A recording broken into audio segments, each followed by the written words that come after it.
امام علی رضی اللہ تعالیٰ عنہ کی خدمت میں ایک شخص آ کے کہنے لگا، یا علی رضی اللہ تعالیٰ عنہ، وہ کون سا نکاح ہے جو اللہ کے نزدیک سب سے زیادہ محترم ہے؟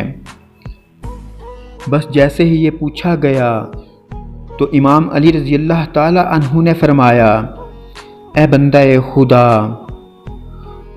جس نکاح میں یہ تین چیزیں واضح ہوں تو وہ نکاح اللہ کے نزدیک سب سے زیادہ محترم ٹھہرتا ہے۔ وہ پوچھنے لگا، یا علی رضی اللہ تعالیٰ عنہ کون سی چیزیں؟ امام علی رضی اللہ تعالیٰ عنہ نے فرمایا، پہلی چیز کہ نکاح سادگی سے کیا جائے، دوسری چیز کہ لڑکی کا حق مہر اتنا زیادہ نہ ہو کہ لڑکے والوں کو شرمندگی اور دینے میں مشکلات کا سامنا کرنا پڑے، اور تیسرا نکاح کے فوراً بعد لڑکا حق مہر ادا کر دے۔